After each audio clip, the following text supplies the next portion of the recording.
찬송가 214장 찬양드리겠습니다.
함께 기도하겠습니다.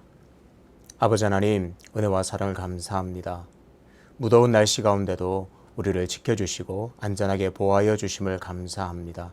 무더운 날씨 속에서 우리 영혼이 가라고 메마를까 심히 걱정됩니다. 하나님, 날마다 성령의 단비를 부어주셔서 우리의 마음에 시원함을 허락하여 주시고 그 어떤 것도 필요하지 않을 영혼의 만족함을 허락하여 주시옵소서. 그래서 우리의 성도의 삶이 날마다 시간마다 고백하기를 하나님의 은혜로 살아갑니다. 기쁨으로 찬송할 수 있는 우리 모두가 될 수 있도록 인도하여 주시옵소서.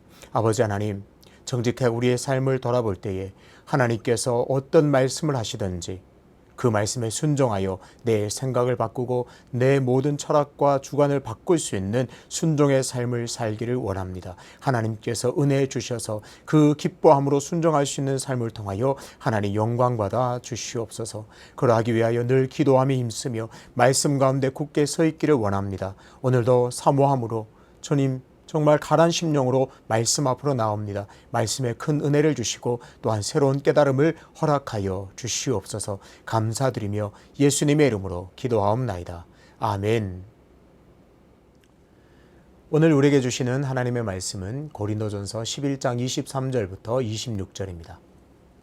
내가 너희에게 전한 것은 주께 받은 것이니 곧 주 예수께서 잡히시던 밤에 떡을 가지사 축사하시고 떼어 이르시되 이것은 너희를 위하는 내 몸이니 이것을 행하여 나를 기념하라 하시고 식후에 또한 그와 같이 잔을 가지고 이르시되 이 잔은 내 피로 세운 새 언약이니 이것을 행하여 마실 때마다 나를 기념하라 하셨으니 너희가 이 떡을 먹으며 이 잔을 마실 때마다 주의 죽으심과 그가 오실 때까지 전하는 것이니라. 아멘. 오늘의 그본세 한 문장입니다. 254페이지입니다.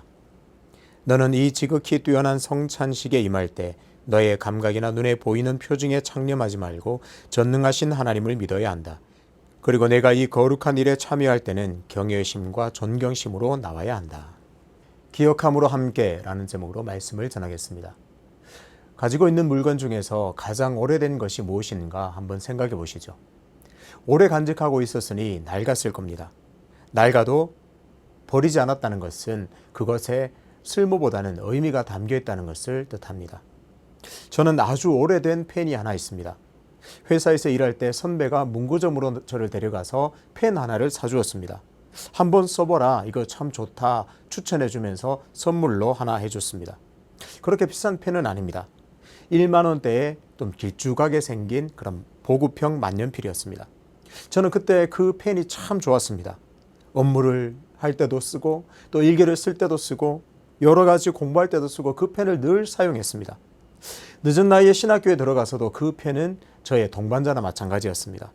지금도 그 펜을 사무실 책상에 놓고 사용하고 있습니다. 물론 처음 선물로 받았던 그 펜은 수명을 다했습니다. 펜이 망가지거나 본체가 또 부서지면 새로운 것을 사서 서로 부품을 교체하면서 끝까지 그렇게 계속 사용했습니다. 저에게 그 펜은 그저 단순한 펜이 아닙니다. 선배의 배려와 관심의 추억 상자라고 할 수 있습니다. 가족과 떨어져서 공부할 때 하나님께서 놀라운 은혜로 인도하셨던 여호와 이레의 증거입니다. 지금도 그 펜을 사용할 때면 하나님의 은혜로 영혼이 충만함을 가끔씩 느끼곤 합니다. 성만찬도 마찬가지입니다. 떡과 잔을 먹을 때마다 성도는 그리스도의 찢긴 살과 아낌없이 쏟아내신 피를 기억하게 됩니다. 그본세의 주제는 계속해서 성만찬을 다루고 있습니다. 오늘의 제목은 말 그대로 성찬의 위엄과 그 성만찬을 집례하는 성직자의 역할에 대해서 다루고 있습니다. 첫 문장이 오늘 주제의 핵심을 아주 명확하게 정리해 줍니다. 설사 내가 천사와 같이 정결하고 세례 요한같이 성별되었다 할지라도 이 성찬을 받거나 집례할 만한 자격은 없다. 자격이라는 말에 집중해야 합니다. 교회 헌법에서도 누가 성만찬에 참여할 수 있는지를 정확하게 명시하고 있습니다. 세례 교인된 교인은 성찬 참여권과 공동의회 회원권이 있다. 그렇게 정확하게 기록하고 있습니다. 세례 교회는 권리가 생깁니다. 그 중에 하나가 성찬에 참여할 수 있는 권리입니다. 그러니까 성찬은 성도라고 해서 아무나 누구나 참여할 수 있는 것이 아니라 세례를 받은 교인만 성만찬에 참여할 수가 있습니다. 그래서 당연히 생각할 수 있습니다. 내가 세례를 받았으니 세례를 받으면 성만찬에 참여할 수 있는 자격이 생기는구나 하고 말이죠. 하지만 첫 문장에서는 그 누구라도 성찬에 참여하거나 성찬을 집례할 자격은 없다고 말합니다. 천사가 칠지라도 심지어 세례 요한과 같을지라도 자격은 없다 그렇게 말합니다. 그렇다면 그 아무도 그 누구도 성찬에 참여할 수 없다는 말일까요? 당연히 세례받은 성도는 성찬에 참여하게 됩니다. 중요한 것은 세례받았다고 해서 그것이 자격이 되어서 참여할 수 있게 된 것이 아니라는 것을 꼭 기억해야 합니다. 한마디로 자격이 되어서가 아니라 하나님께서 오직 은혜로 참여할 수 있게 하셨음을 붙들어야 합니다. 적어도 성도는 성만찬에 참여할 때 자격 없는 나를 은혜로 참여하게 하셨음을 꼭 기억해야 합니다. 성찬에 참여할 때 성도의 삶의 밑바탕에 흐르고 있는 그 놀라운 하나님의 은혜를 늘 기억하고 감사함으로 나아가야 합니다. 그래서 교회 헌법 신조편에도 다음과 같은 내용이 있습니다. 성례의 유익은 성례 자체로 말미암음도 아니요 성례를 베푸는 자의 덕으로 말미암음도 아니다. 다만 그리스도의 복주심과 믿음으로써 성례를 받는 자 가운데 계신 성령의 역사하심에 있다. 그렇습니다. 오직 성도는 하나님의 은혜를 의지하여 성령의 역사하심으로 성찬에 참여할 수가 있습니다. 내 자격이나 어떤 내 공로로 참여할 수 있는 것이 아님을 꼭 기억하셔서 하나님의 은혜를 붙들고 그 은혜에 감사해야 할 줄로 믿습니다. 이렇듯 성찬이 자격이 아닌 은혜로 참여할 수 있는 구조이다 보니까 성도가 성찬에 임하는 그 태도가 자연스럽게 예상이 됩니다. 정리해보자면 성찬에 참여하는 성도는 자격이 없는데 참여할 수 있게 되었습니다. 한마디로 하나님 은혜로 참여할 수 있게 되었습니다. 그렇다면 성도가 어떤 자세로 참여해야 할까요? 254페이지 두 번째 단락입니다. 그러므로 너는 이 지극히 뛰어난 성찬식에 임할 때 너의 감각이나 눈에 보이는 표중에 창념하지 말고 전능하신 하나님을 믿어야 한다. 그리고 내가 이 거룩한 일에 참여할 때는 경외심과 존경심으로 나와야 한다. 사실 오늘 금원서의 내용은 성찬에 참여하는 성도의 입장보다는 성찬을 집례하는 성직자의 자세와 태도에 집중되어 있습니다. 하지만 성찬에 임하는 모든 성도들이 귀 기울여야 할 내용입니다. 자격이 아니라 하나님의 은혜로 성찬에 참여하게 된 성도는 존경심과 경외심을 가져야 합니다. 성찬은 행위로 단순화시키면 그저 먹는 예식입니다.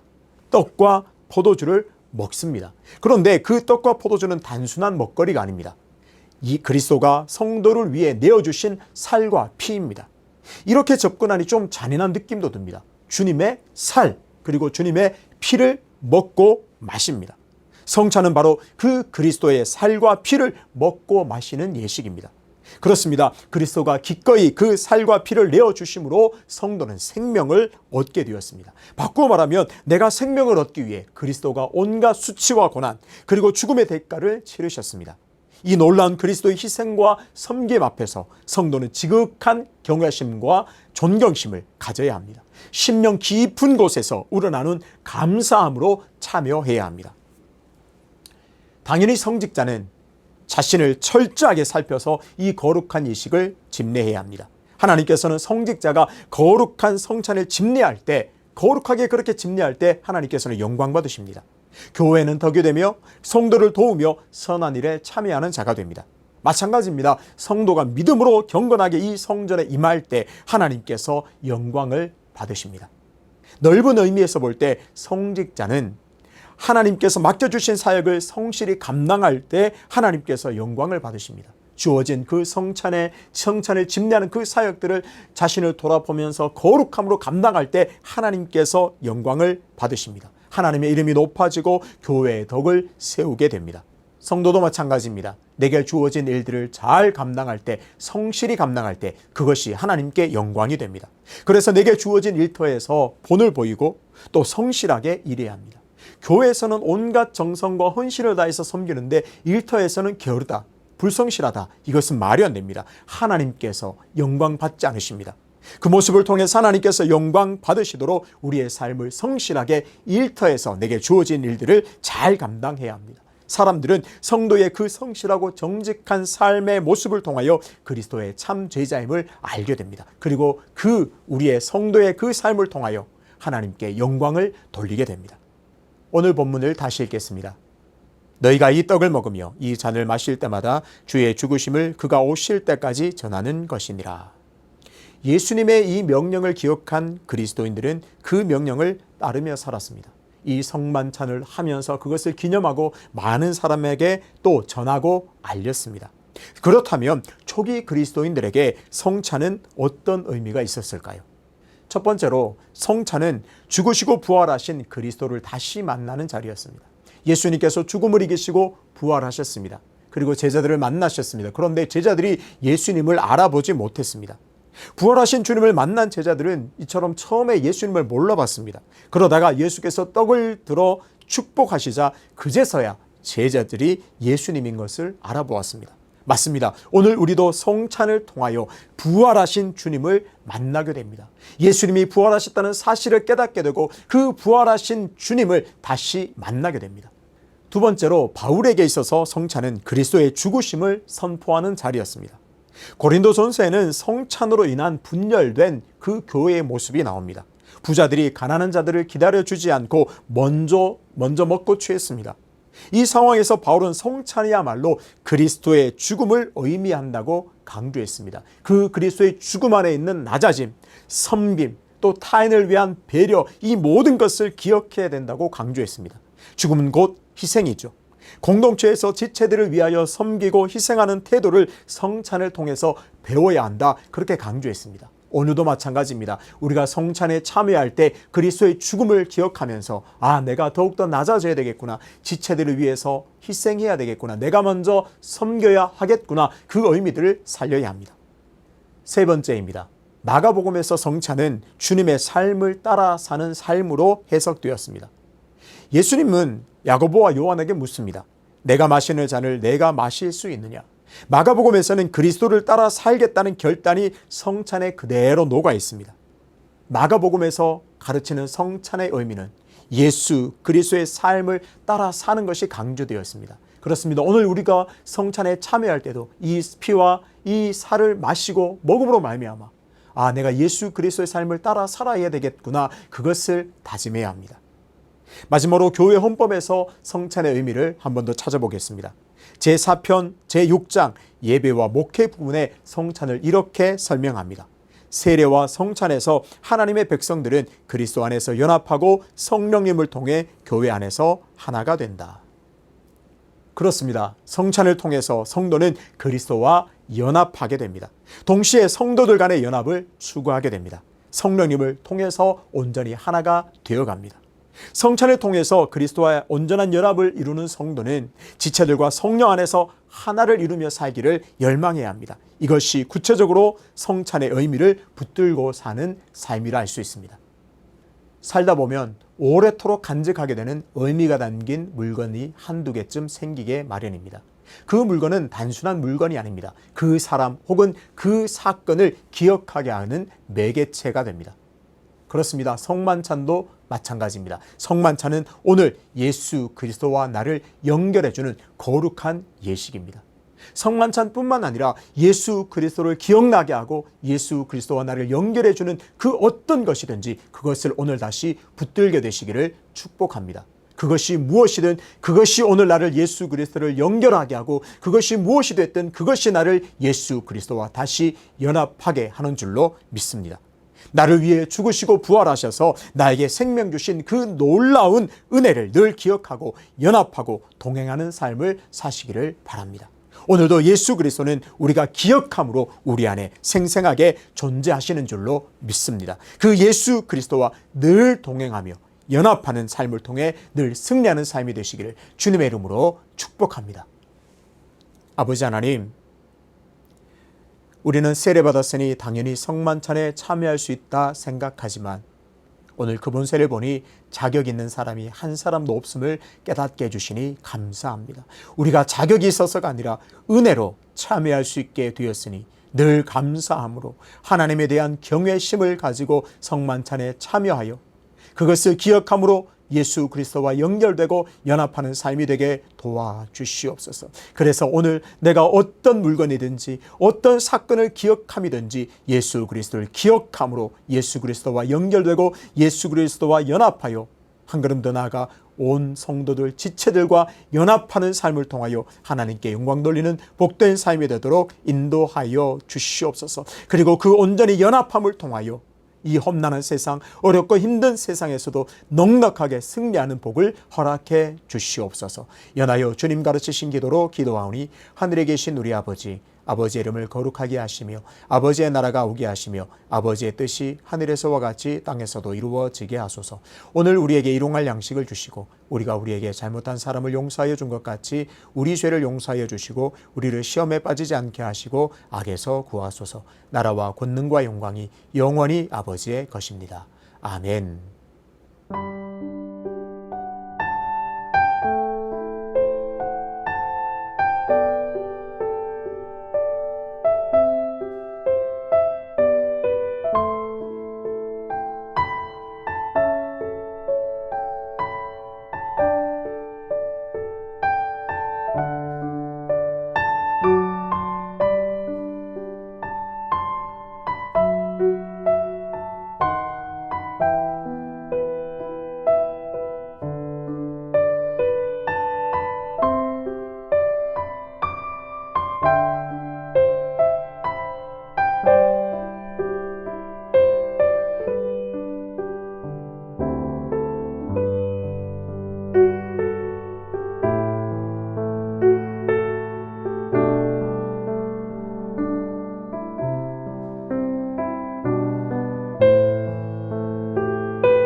감사합니다.